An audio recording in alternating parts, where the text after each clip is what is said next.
Morning students, देखिए Hindi second में आपका मुहावरे करवा चुकी हूँ मैं आपको पहले ही। आज हम करेंगे लोकोक्तियाँ। लोकोक्तियाँ क्या होती हैं वो हम पढ़ेंगे, ठीक है। तो इधर आ जाइए, पेज नंबर 74। ओके देखिए, लोकोक्तियाँ या कहावतें। तो कहावतें क्या होती हैं वो हम पढ़ेंगे। देखिए बच्चों, पहले चित्र में ऊँट के मुंह में जीरा है, तो दूसरे चित्र में एक व्यक्ति के आगे कुआं है और पीछे खाई। इन दोनों स्थितियों में दो कहावतें बनी हैं, ऊँट के मुंह में जीरा और दूसरी आगे कुआं पीछे खाई। कहावतें लोगों के अनुभवों के आधार पर बनती हैं। ये बातचीत करते समय अक्सर लोगों द्वारा प्रयोग में लाई जाती हैं, इसलिए ये लोकोक्तियाँ भी कहलाती हैं। लोकोक्ति दो शब्दों से मिलकर बना है। लोक यानी के लोग प्लस उक्ति यानी के प्रचलित बात, ठीक है। तो इस प्रकार इसकी क्या डेफिनेशन होगी? लोगों में प्रचलित अनुभव द्वारा प्राप्त उक्ति को लोकोक्ति कहते हैं। दोबारा बोल रही हूँ, ध्यान से सुनिए। लोगों में प्रचलित अनुभव द्वारा प्राप्त उक्ति को लोकोक्ति कहते हैं। ओके, लोकोक्ति के प्रयोग से भाषा सुंदर व रोचक बनती है। कुछ एग्जाम्पल्स, कुछ अर्थ दिए गए हैं। यहाँ पर लोकोक्तियाँ दी गई हैं, उनके अर्थ और वाक्य में प्रयोग दिए गए हैं। फर्स्ट है, उल्टा चोर कोतवाल को डांटे, यानी कि इसका अर्थ है अपराधी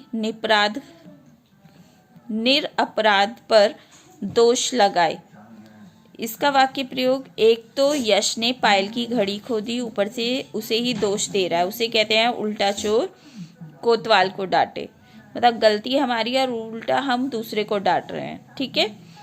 सेकंड है, मान न मान मैं तेरा मेहमान, जबरदस्ती गले पड़ना। इसका, प्रिया रीना को अपनी सहेली मानती है परंतु रीना उससे दूर भागती है, इसे कहते हैं मान न मान मैं तेरा मेहमान। थर्ड, दूध का दूध पानी का पानी, उचित न्याय करना। राजा ने दुष्ट साहूकार को सजा देकर दूध का दूध पानी का पानी कर दिया। एक अनार 100 बीमार, एक वस्तु अनेक इच्छुक, फल थोड़े हैं और खाने वाले अधिक हैं, यह तो वही बात हो गई, एक अनार 100 बीमार। चोर की दाढ़ी में तिनका, दोषी व्यक्ति का अपने दोष के कारण स्वयं डरना। रवि से ही सारा दूध गिर गया तो उसकी घबराहट देखकर माँ समझ गई कि चोर की दाढ़ी में तिनका है। नाच न जाने आंगन टेढ़ा, खुद काम न आने पर दूसरे को दोष देना। नेहा से साइकिल नहीं चलाई गई तो वह कहने लगी कि साइकिल ही खराब है, यह तो वही बात हुई, नाच न जाने आंगन टेढ़ा। लातों के भूत बातों से नहीं मानते, दुष्ट व्यक्ति प्यार से नहीं मानते। जब तक पुलिस ने सख्ती नहीं बरती तब तक लालचंद ने सच नहीं बताया, इसे कहते हैं लातों के भूत बातों से नहीं मानते। पांचों उंगलियां बराबर नहीं होती, सभी लोग एक समान नहीं होते। सोहन की कक्षा में कुछ बच्चे होशियार हैं तो कुछ शैतान, सच कहते हैं पांचों उंगलियां बराबर नहीं होती। चिराग तले अंधेरा, अपना दोष न दिखना। नीरू के पिता कंप्यूटर इंजीनियर हैं परंतु नीरू को कंप्यूटर चलाना ही नहीं आता, यह तो वही बात हुई, चिराग तले अंधेरा। जैसी करनी वैसी भरनी, कार्य के हिसाब से फल मिलना।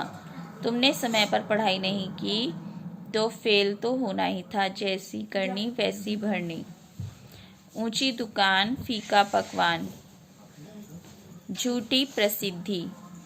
एक हाथ से ताली नहीं बजती, दोस्ती और दुश्मनी एक ओर से नहीं होती। ये अर्थ बोल रही हूँ मैं सिर्फ, वाक्य प्रयोग आप पढ़ेंगे बुक से अपने आप, ठीक है।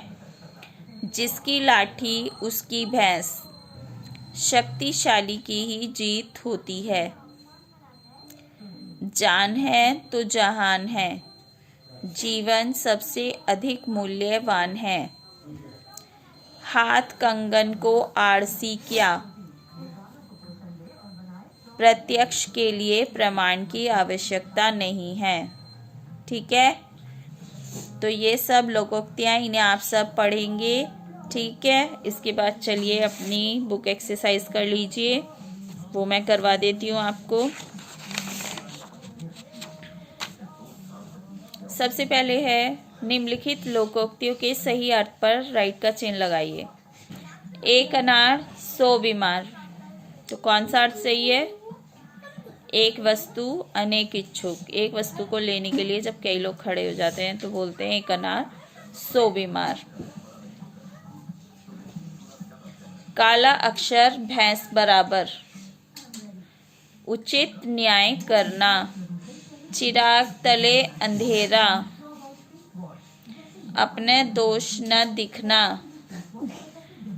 अब पछताए होत क्या जब चिड़िया चुग गई खेत, समय निकल जाने पर पछताना व्यर्थ है, जान है तो जहान है, जीवन सबसे अधिक मूल्यवान है। ठीक है, ऐसे ही आप भी निशान लगाएंगे इन पर। फिर है निम्नलिखित लोकोक्तियों का अर्थ लिखकर उनका वाक्य में प्रयोग करो।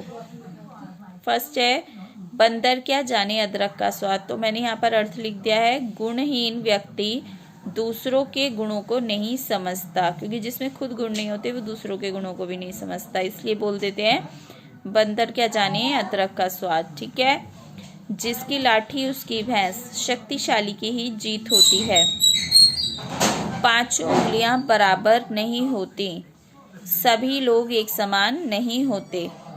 चोर की दाढ़ी में तिनका, दोषी व्यक्ति का अपने दोष के कारण स्वयं डरना। जैसी करनी वैसी भरनी, कार्य के हिसाब से फल मिलना। ठीक है, मैंने सिर्फ अर्थ लिखे हैं, वाक्य प्रयोग आप अपने आप करेंगे इनके। ठीक है, सब आपकी बुक में है, इसी चैप्टर में है, वहाँ से देख के कीजिएगा।